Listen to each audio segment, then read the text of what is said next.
안녕하십니까. 사회복지사 1급을 담당하는 고병갑입니다. 이번 시간은 2017년도 사회복지사 1급 국가시험에 대한 기출문제 해설입니다. 과목은 2교시 1영역 사회복지 실천론입니다. 사회복지 실천론 또 2영역 사회복지 실천기술론은 많은 분들이 그래도 마음을 평안하게 생각하시는데, 자, 어쨌든 평안은 평안한 대로, 그러나 평안으로 끝나지 마시고 다른 과목에 몇 개씩은 좀 넘겨줄 수 있는 개수를 좀 확보하도록 하겠습니다. 자, 첫 번째 1번 문제를 보시면 사회복지 실천의 역사에 대하여 역사에 대한 설명으로 옳지 않은 것은 이렇게 되어 있네요. 위의 방문자들은 빈곤 가정을 방문하면서 상담, 교육, 교화를 하는 역할을 수행했다. 그렇죠? 1869년 런던에서 시작된 자선조직협회의 실무자, 중주층 부인들로 구성된 우회 방문원, 이렇게 개별 방문조사 하지요. 그다음에 우회 방문자들은 빈민구제의 도덕적 잣대를 적용하여 빈민을 통제하고자 했다. 해서 이 사회 진화론의 바탕을 두고 사회 통제적 이런 방법을 썼는데, 획일적인 자신의 삶의 방식을 사실은 도덕적 가말한 이름으로 강요하면서 그들을 통제하고자 했어요. 우회 방문자들의 개입 대상은 개인이나 가족이었다. 그래서 보통 사회 여기 나온 3번과 같이 자선조직협회는 개별사회사업의 기원이라고 합니다. 자선조직협회는 연구 조사를 통해 사회제도를 개혁해야 된다라는 기본 개념을 가졌다. 여기 사회제도의 개혁이라고 하는 것은 이것은 인보관운동에서 사용하는 거죠. 여기 자선조직협회는 도덕적 가말을 통한 클라이언트 개개인의 변화를 꿈꿉니다. 인보관운동은 빈곤의 원인을 산업화의 결과로 봤다. 그래서 빈곤의 원인을 산업화의 결과로 보면서 사회적 빈곤론으로 사회적 빈곤관의 입장에서 접근을 합니다. 답은 4번이 되겠군요. 어떤 인상 좋은 문제 나왔습니다. 그다음에 2번 문제를 보시면 생활시설에 해당하는 것은, 우리가 사회복지 실천 전장의 시설로 보면은 생활시설과 이용시설이 있는데, 생활시설이라고 하는 것은 그 자체 내에서 숙식까지 해결하는 시설을 생활시설이라 하고, 이용시설이라고 하는 것은 보통 거택보호 관점에서 집에서 필요한 서비스가 있을 때 오가면서 이용할 수 있도록 하는 것을 이용시설이라고 합니다. 자, 이 중에 생활시설을 개발하고 한다. 아동보호 치료시설은 그 보호를 하면서 숙식도 하면서 치료 목적도 달성하는 생활시설입니다. 아동보호 전문기관, 영유아 보육시설, 또 지역아동센터, 가정위탁 지원센터, 이런 등등은 모두 이용시설의 관점을 가지고 있다라고 보시면 됩니다. 단답이니까 넘어가 되겠죠. 우리나라 사회복지사 윤리강령의 내용에 해당되지 않는 것은, 사회복지사 윤리강령 나와 있습니다. 전문적으로서 기본적으로는 윤리강령이 이렇게 나와 있는데, 사회복지사는 첫 번째 사회복지사 윤리강령이니까 사회환경을 개선하고 사회 정의를 증진시키기 위한 사회정책의 수립, 발전, 입법, 집행을 요구하고 옹호하여야 한다. 그렇습니다. 클라이언트를 대상으로 연구하는 사회복지사는 저들의 권리를 보장하기 위해 자발적, 이거 고지된 동의를 얻어야 된다. 고지된 동의란 단어 아주 꼭 가져가셔야 되겠죠. 사회복지사는 클라이언트의 지불 능력에 상관없이 서비스를 제공해야 하며, 이를 이유로 차별 대우를 해서는 안 된다. 특히 3번과 같은 경우는 아주 잘 나오는 문장이기 때문에 꼭 지불 능력에 상관없이 해야 됩니다. 사회복지사는 어떠한 상황에서도 클라이언트와 부적절한 성적 관계를 가져서는 안 된다. 당연한데 명문으로 되어 있습니다. 사회복지사는 기관의 부당한 정책이나 요구에 대하여 전문직 가치와 지식을 근거로 이에 대응하고 즉시 이를 시군구에 보고해야 된다. 자, 이건 이론 강의 때도 했던 것처럼 또 다시 한번 중요한 거지요. 어떠한 기관에 부당한 요구가 있게 된다면은 그를 어디에 보고를 해야 된다? 바로 이것은 바로 사회복지윤리위원회에 보고를 해야 됩니다. 그 때문에 사회복지윤리위원회, 우리가 보면 사회복지사 윤리강령에는 사회복지사의 윤리기준, 그중에 6번째 영역에는 사회복지윤리위원회 구성 운영이 있지 않습니까? 기관의 부당한 정책이나 요구에 대해서는 시군구가 아니라 사회복지윤리위원회에 보고해야 돼. 이거 또 나올 거예요. 또 나올 겁니다. 그래서 5번은 꼭 가지고 가시기 바라겠어요.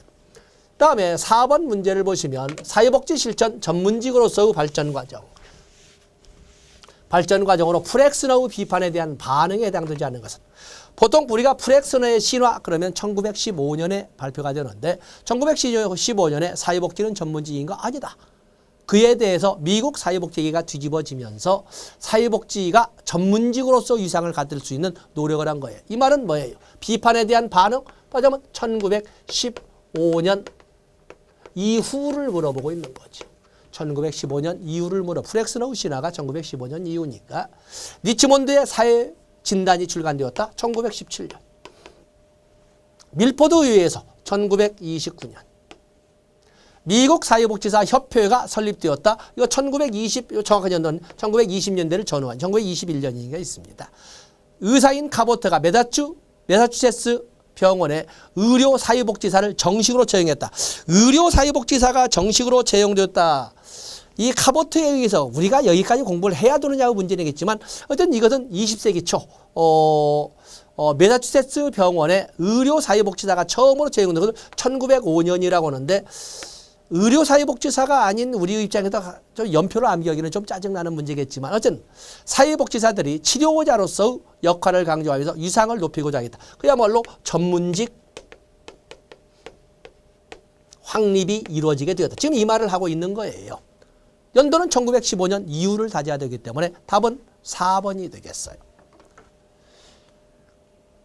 다음에 5번 문제를 보시면 다음 실천 현장 중 보건복지부가 주무부처인 시설은 가족이나 청소년과 같은 경우에는 보통 여성가족부가 주무부처의 역할을 합니다. 주무부처를. 그래서 청소년 쉼터나 청소년 상담복지센터, 또 다문화 가족, 건강가족, 가족이나 청소년은 여성가족부가 주무부처가 되는 것이고 그에 비해서 아동복지에 관련된 자립지원이라든지 이런 등등은 보건복지부에서 관할을 합니다. 답은 2번인 것이고 이거 단답 넘어갑니다. 그다음에 6번에 보시면 레비가 제시한 사회복지 전문직 가치 중 수단적 가치에 해당되는 것은 레비는 사회복지 전문직의 가치로서 사람 우선 가치, 결과 우선 가치, 수단 우선 가치를 이렇게 나눴습니다. 결과 우선 가치. 이 중에 수단의 가치, 수단 우선 가치에 해당되는 것, 수단 우선 가치. 소속의 욕구라든지 소속의 욕구는 사람 우선 가치가 되겠고 건설적 변화에 대한 능력과 열망, 상호 책임성 다 좋습니다만 보통 이 사람 우선 가치, 결과 우선 가치, 수단 우선 가치에서 어쨌든 인간은 존엄한 사람, 수단 우선 가치, 지금 여기는 수단 우선 가치를 물어보고 있지 않습니까? 수단 우선 가치. 그래서 수단 우선 가치는 인간은 존엄한 존재이기 때문에 인간 존엄성이 반영되는 수단을 사용해야 된다 하는 그 가치를 수단 우선 가치, 인간 존엄을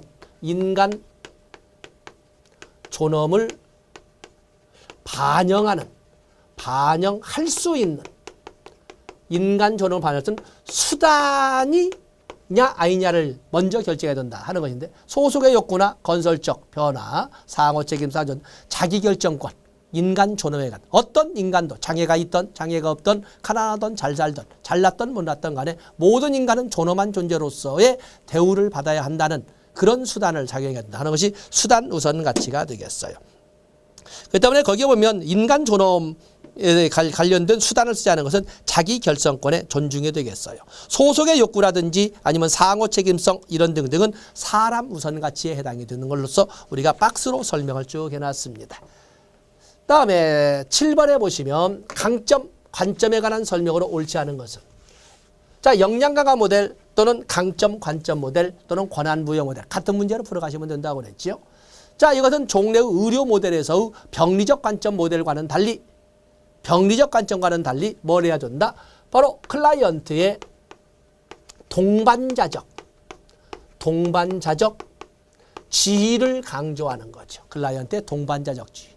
최대한 5대5 정도의 최대한 근사치를 갈 수 있도록 하는 건데 개인을 진단에 따른 증상을 가진 자로 규정한다.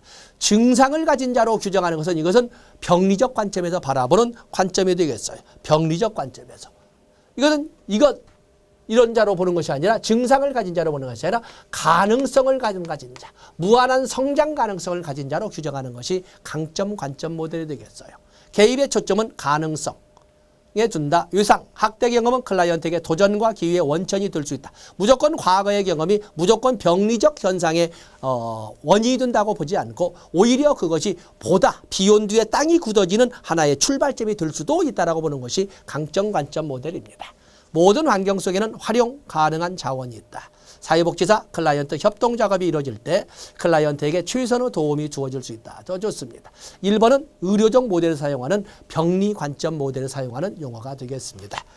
다음에 8번 문제를 보시면 법정 국가 자격을 모두 고른 것은 우리가 보면 다 그럴 때 법정 국가 자격. 당연히 지금 우리는 기억번은 당연히 사회복지사는 국가 자격이지요. 그래서 우리는 국가 자격 1급 시험 1급 국가자격 시험을 보고 있지 않습니까?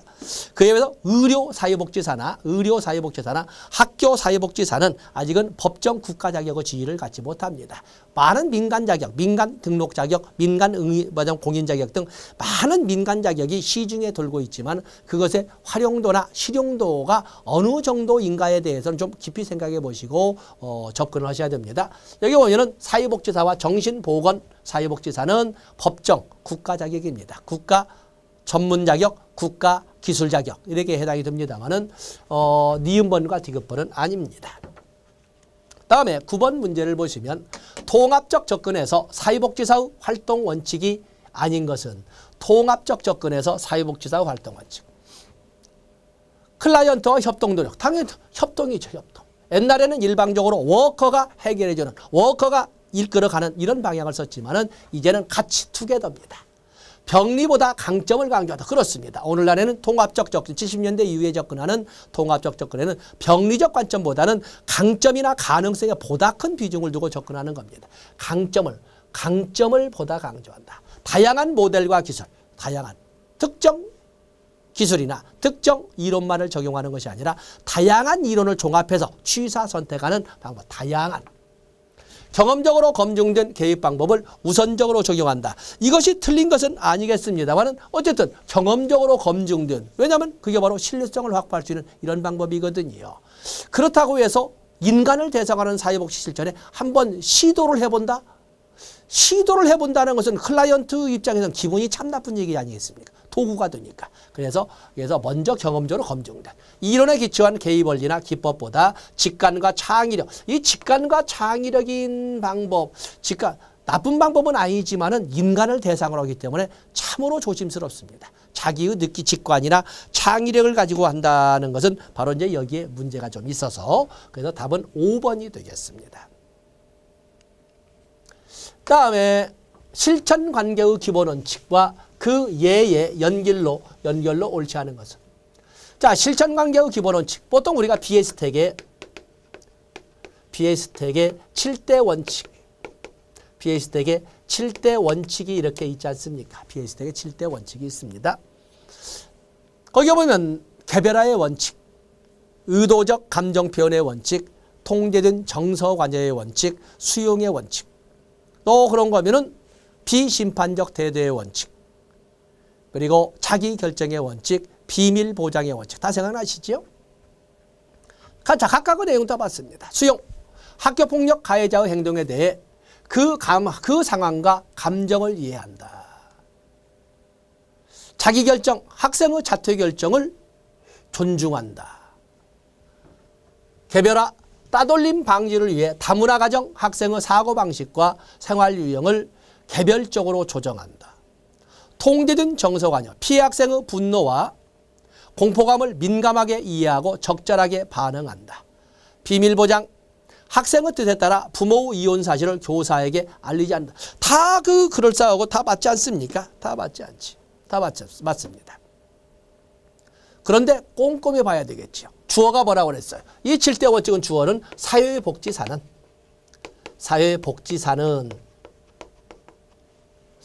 이거 주어가 그렇습니다. 그래서 보면 다 그럴싸하지만 개별화 보세요. 따돌림 방지를 위해 다문화 가정 학생의 사고방식과 생활 유형을 개별적으로 조정한, 다 개별적까지 오는데 조정한다 이렇게 되어 있습니다. 사고방식. 이것은 그야말로 말로만 개별화했지 조정이란 단어는 심판자의 태도로 이끌어가는 거예요. 내가 시키는 대로 해라고 하는 거예요. 그래서 여기에는 개별화라고 하는 뭐야? 여기는 다문화, 따돌림 방지를 위해 다문화 가정, 따돌림 방지를 위해 학생의 사고방식과 생활 유형을 고려해서 개입 방법을 결정한다. 이렇게 돼야 되는 거거든요. 근데 조정이란 단어는 워커 중심의 표현이 되겠어요. 그래서 여기는 말을 한 단계 더 넘겨서 워커 중심의 실천으로 했기 때문에 답이 3번이 되겠습니다. 다음에 11번에 보시면 미시적 실천을 모두 고른 것은 우리가 보면 실천 또는 개입이라고 할 적에 미시적 개입과 거시적 개입 또는 중도적 개입, 마이크로, 메조, 매크로 할 때 미시적이라고 하는 것은 미시적이라고는 주로 가정이나 클라이언트 개인이나 또는 가족을 대상으로 했을 때 상대적 비교가 되겠습니다만 가족을 대상으로 했을 때 그렇게 설명을 합니다. 위탁 가정 아동 방문, 위탁 가정에 아동을 방문한다. 노숙인 보호를 위한 모금 활동을 한다.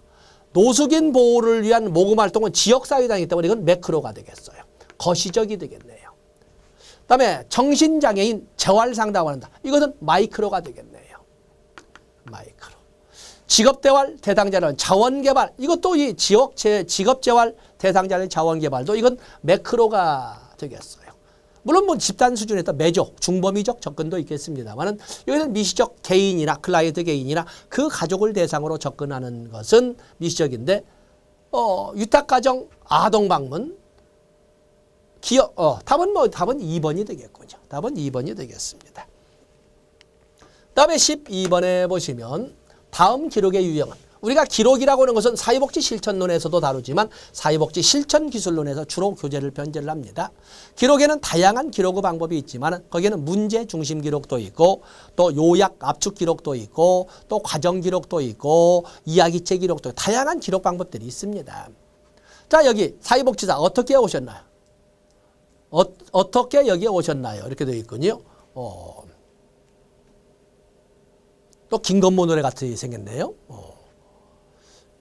남편이 일을 하지 않아서요. 그래서 이 대화를 쭉 이렇게 구어체 이것만 정리를 했으면 우리가 뭐라고 그래? 이것만 정리를 했으면 이것을 이야기체 기록이라고 그래요. 문답체만 적기 때문에. 그런데 문제가 단순하지 않다는 생각에 다소 혼란스러웠다라고 하면서 워커의 사회복지사의 판단과 분석이 같이 포함됐어요. 이것을 우리는 뭐라고 그래? 과정기록이라고 하는 거예요.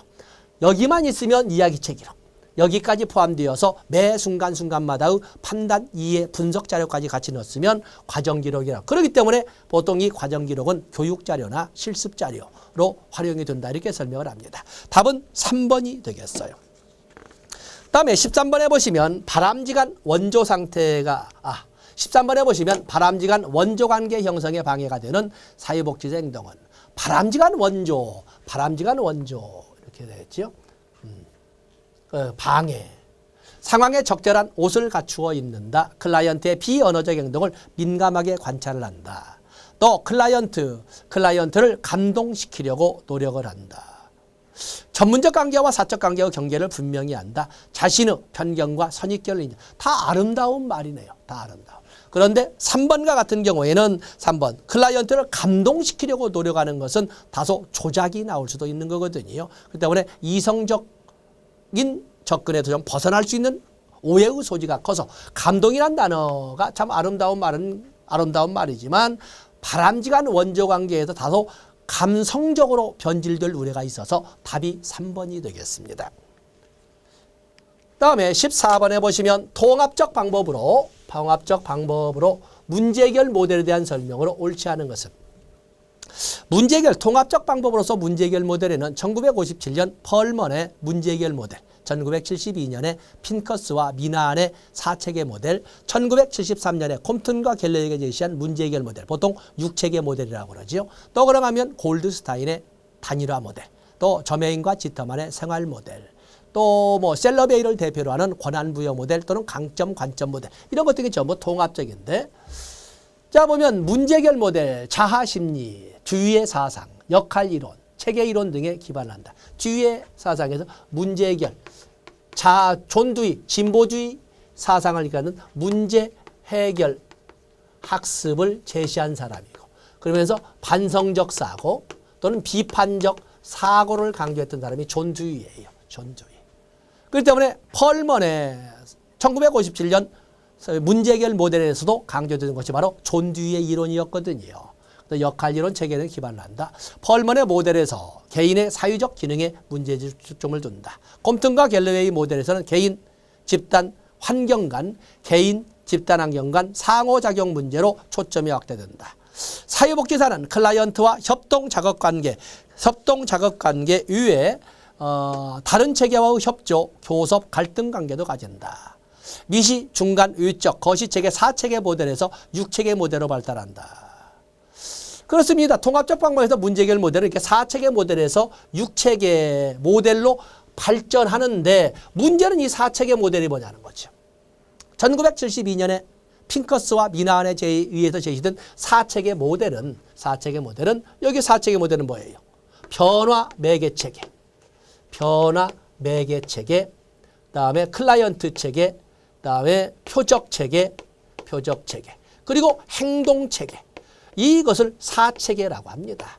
여기에다가 콤튼과 갤러웨이가 다음에게 전문가 체계와 의료 응답 체계를 넣어서 6체계 모델로 바꾼 거예요. 여기 나오는 미시 체계, 중간 체계, 유의적 체계, 거시 체계. 여기는 뭐예요? 요것은 브롬펜 브레너의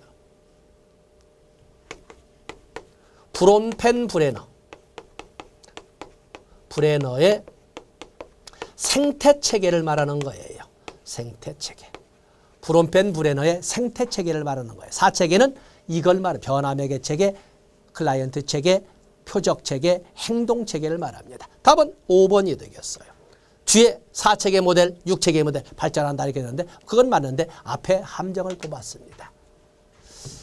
다음에 15번에 보시면 전문적 원조관계의 기본 요소인 사회복지사의 문화적 민감성 관련 내용으로 그냥 민감성이 되는데 문화적 민감성이라고 써주셨네요. 옳은 것은 거기에 문화적 민감성에 대한 그걸 보면은 문화적 다양성과 유사성을 인지하고 선호나 옳고 그름의 가치를 부여한다.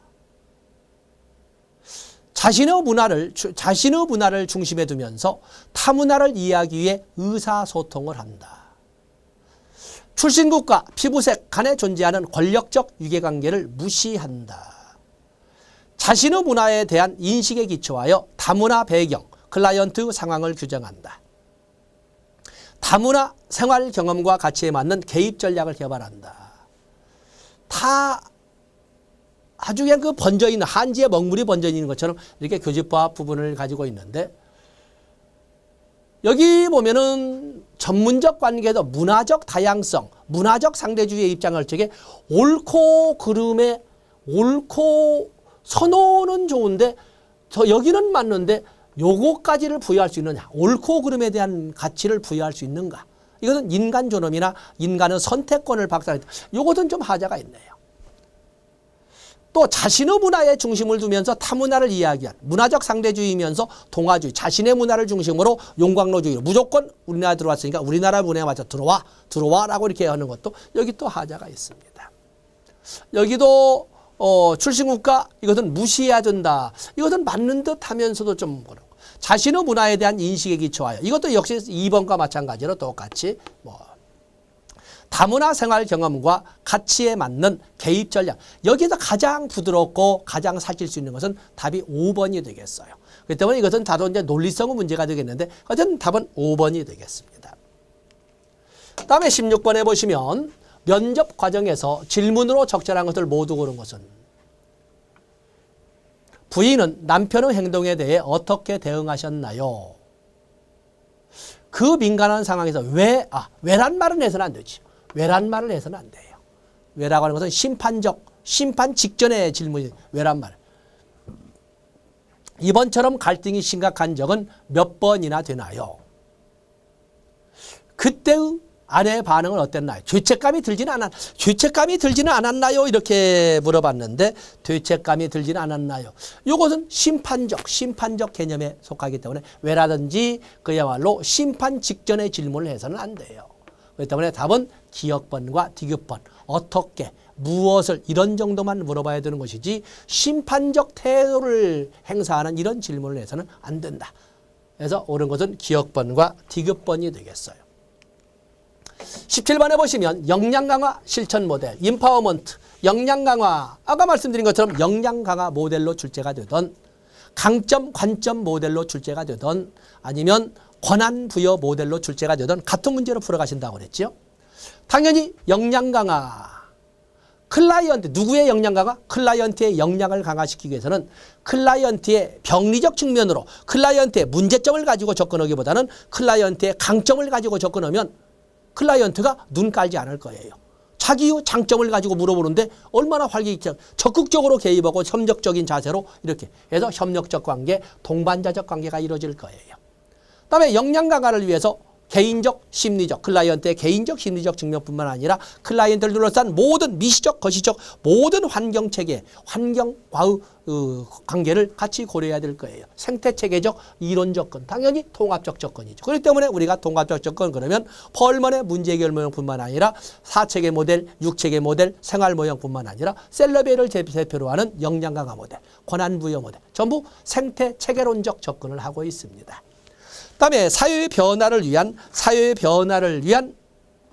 행동에 참여한다. 그렇죠. 개인의 변화, 종래의 병리적 관점에서는 클라이언트 개인의 변화만을 추구했지만 이제는 개인을 둘러싼 상황, 환경 변화까지도 같이 개입을 하는 거예요. 억압받는 집단에 대한 역사적 관점, 왜 그래 왔을까라고 하는 왜 그래 왔을까. 우리가 흔히 말하는 사회적 배제에서도 배웁니다만은 바로 왜 이런 상황으로 떨어질 수밖에 없었는가를 다면적, 다각적, 다차원적으로 접근하는 이러한 그 이해 노력도 필요하다는 거죠. 역량 강화 실천할 때는 다 여기는 맞는 것이 되겠어요. 답은 5번이 되겠습니다. 18번에 보시면 사례관리에 대한 설명으로 옳지 않아. 사례관리는 실천론이든 실천기술론이든 그리고 요즘에 보면 모두 사례관리 아닙니까? 서울시에서 이끌어가는 민간 경력자 채용에서도 사례관리를 주 임무로 오지 않습니까? 사례관리는 클라이언트 중심적 서비스다. 그렇습니다. 종결이 어려운 장기적 욕구를 갖는 대상자에게 적절하다. 그렇죠? 장기 관리가 필요한 이런 대상자에게 필요합니다. 그다음에 상담이나 조언, 치료 등의 임상적 개입을 할 수가 있다. 한 기관 내에서 팀 협력, 지역사회, 타 전문 분야와의 협력이 중요하다. 협력 중요하죠. 이런 것을 우리가 통합성, 기관 간, 관련 기관 간 긴밀한 협력성을 강조한 이 말이고 공공부문 역할을 확대하기 위한 목적에서 시작되었다. 사례관리의 등장 배경은 사례관리는 왜 나왔어? 사례관리는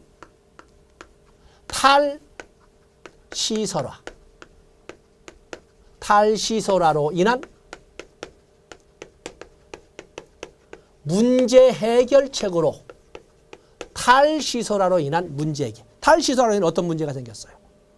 시설을 벗어나다 보니까 클라이언트와 클라이언트의 가족의 부담, 또 비용 부담이 급증하게 되고 많은 클라이언트나 그 가족들은 이 복합적이고 다중적인 문제를 가진 클라이언트가 필요한 서비스, 필요한 전문가를 한자리에서 모두 제공받고 모두 만날 수 있다면 얼마나 좋을까라는 생각들을 하기 시작했거든요. 그래서 탈시설화로 인해서 발생하는 다양한 문제에 대한 해결책으로 등장한 것이 사례관리, 케이스 매니지먼트가 되겠어요. 5번이 틀린 것. 언뜻 보면 그럴싸한데 그게 아니고 탈시설화로 인하여 발생한 다양한 문제 해결책으로 등장한 것을 사례관리라고 한다. 이렇게 보시면 되겠습니다. 다음에 19번에 보시면 19번. 자, 이번엔 직면기법이 나와 있네요. 직면기법이 나와 있어요. 직면기법에 대한 설명을 옳지 않은 것은 우리가 사회복지 실천 또는 개입기술에서 보면은 가장 중요한 건 경청이죠. 얼마나 클라이언트의 이야기를 잘 들어주고 있느냐를 뭘로 증명해? 질문이라든지 아니면은 그 재진술. 클라이언트가 한 말을 그대로 다시 한번 얘기해 준다거나 아니면 요약. 당신이 조금 전에 이렇게 얘기했지요.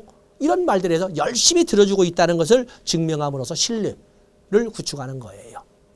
그런데 클라이언트가 하는 말 중에 어떠한 언행의 불일치라든지 앞뒷말에 뭔가 모순된 점이 있다든지 뭔가 감추려고 한다는 점이 이렇게 보이고 그러면 그것을 지적해 줌으로써 클라이언트로 하여금 클라이언트 스스로를 제대로 정면으로 직시할 수 있도록 해주는 기법을 쓰는데 그것을 콘프론테이션이라고 하는 것입니다.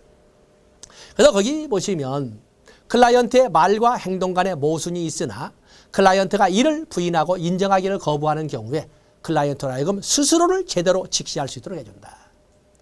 클라이언트가 극심한 정서적 긴장 상태가 있을 때는 사용하지 않는 것이 좋죠. 그렇죠. 그렇지 않아도 지금 극단의 혼론과 그 저항을 하려고 할 때 찢어버리면 직시를 하게 되면 반발이 크게 나타날 수가 있습니다.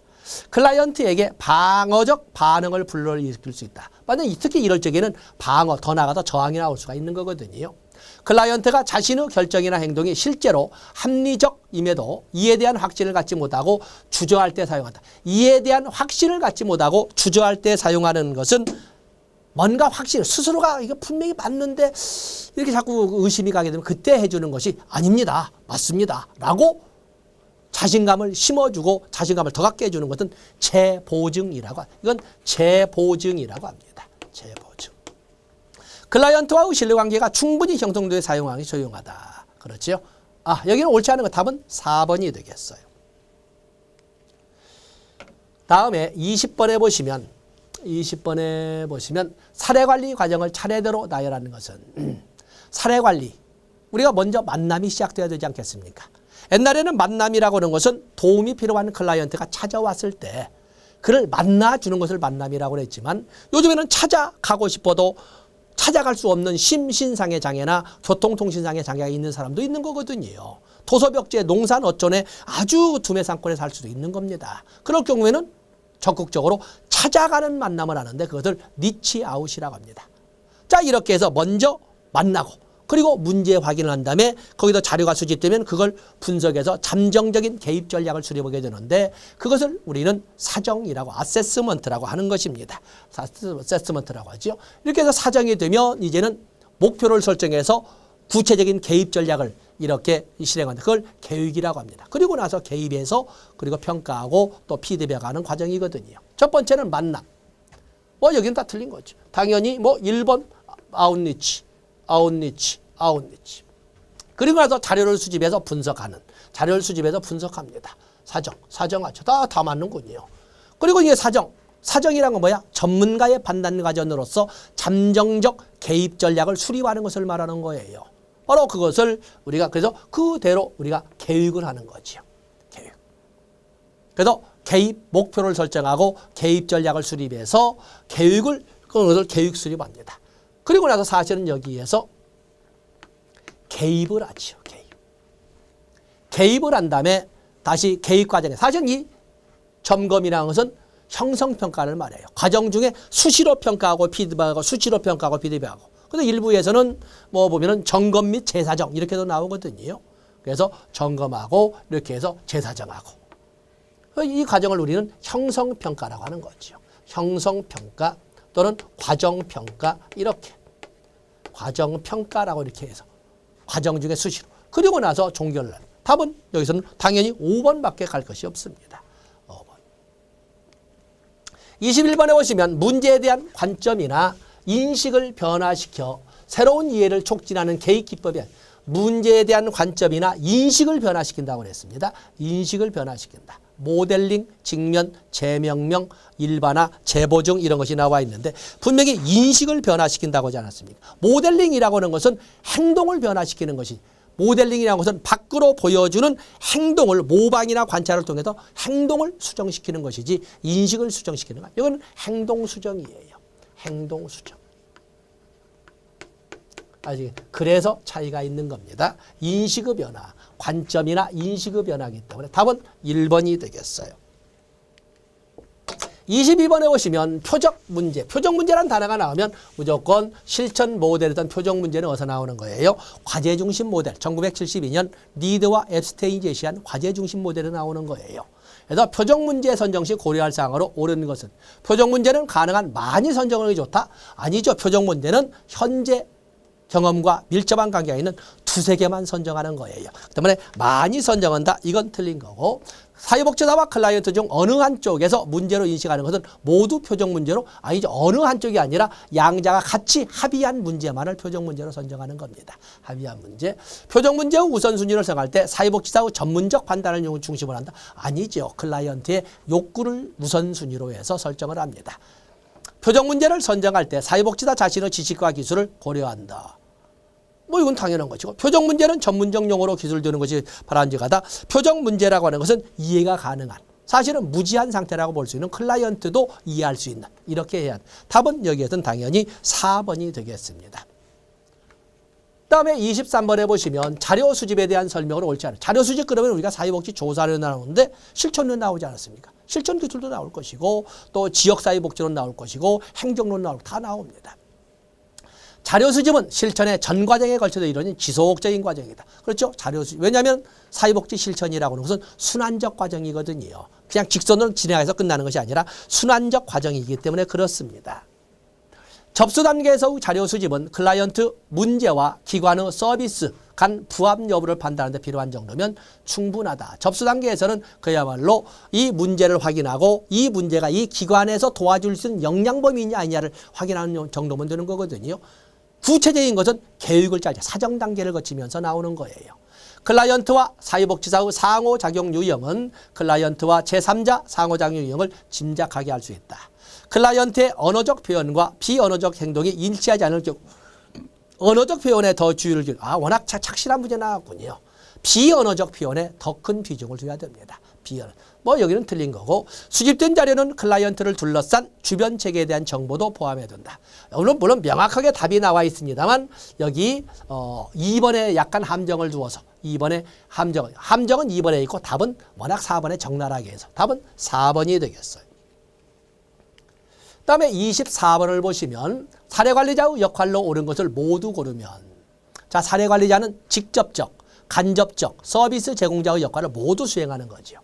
사례관리자는 기관 정책상 클라이언트에게 서비스를 제공해 주기 어려울 때 다른 기관에 의뢰한다. 그렇죠. 사례관리자가 자기 역할을 수행할 수 없게 되면 당연히 이것은 다른 기관에 의뢰를 하는 것이 맞습니다. 사례관리자는 기관 정책이 클라이언트에게 불리하다고 판단될 때 기관 정책에 도전하는 다시 말해 기관 정책에 도전하고 클라이언트의 편에서는 옹호 역할을 수행한다. 옹호자의 역할을 수행하지 않습니까? 복합적 욕구를 갖는 클라이언트를 위해 다양한 서비스를 조정 연계한다. 이런 조정, 연계, 여기 옹호, 또 의뢰 이런 것은 간접적 서비스 제공자의 역할입니다. 클라이언트의 자기결정이 중요하므로 사례관리자는 어떠한 상황에서도 클라이언트를 대신하여 행동해서는 안 된다. 아니죠. 어떠한 상황이 이건 인간에게 말이 안 되죠. 우리가 보면 클라이언트가 언제나 정상적인 입장에서 도움을 요청하는 것이 아니거든요. 스스로가 결정할 수 없고 스스로가 결정해서 스스로가 집행할 수 없는 경우에 도움을 필요하기 때문에 이럴 경우에는 클라이언트의 대행자의 역할도 수행할 수 있는 것입니다. 여기 특히 기분 어떠한 상황에서 이런 기분 나쁜 말들이 있습니다만은 여기에서 옳은 것을 모두 고르면 기억, 니은, 디귿 답은 4번이 되겠어요. 자, 25번에 보시면 마지막 문제 됐군요. 양가 감정이 나와 있습니다. 앰비벌런스가 나와 있는데 양가 감정에 대한 설명으로 옳은 것을 모두 고르면 양가 감정이라는 말이 이렇게 나와 있죠. 양가 감정. 변화를 원하는 것과 원하지 않는 마음이 공존하는 것을 말한다. 변화를. 그렇죠. 특히 우리가 보면 그 청년기에 있어서 발달과 함으로 결혼도 해서 부모로부터 완전히 독립을 해야 되는데 그 독립을 하고 싶은 강렬한 욕망과 독립에 대한 불안감이 같이 존재하는 양가 감정이 있거든요. 변화를 해서 독립해야 되는데 변화에 대한 불안감도 같이 있는 거예요. 다음에 클라이언트가 양가 감정을 갖는 것은 자연스러운 현상이다. 그렇게 이해를 해야 됩니다. 클라이언트의 양가 감정을 수용하면 클라이언트의 저항감이 양가 감정을 다 인정하면 저항감이 약한 이건 틀린 거죠. 벌써 틀린 겁니다. 양가 감정은 초기 접촉 단계가 아닌 중간 단계부터 다뤄져야 된다. 양가 감정은 이미 처음 접수 인테이크 만남 단계부터 양가 감정이 자연스러운 상태로 존재할 것이라고 인정하고 접근해야 됩니다. 중간 이거 틀린 거고. 옳은 거니까 다음은 기억번과 니은번. 답은 2번이 되겠습니다. 자 이렇게 해서 우리가 실천론으로 25개의 문제를 살펴봤는데 실천론의 문제는 상당히 평이한 문제로 나와 있지 않습니까? 함정이 한 3군데가 있었습니다만 여러분이 볼 적에 할만하네. 이거 인행사와 더불어서 투자할 만하네. 이런 생각이 드실 겁니다. 자 여기까지 하고 다음 시간에 사회복지 실천기술론으로 진행하겠습니다. 고맙습니다.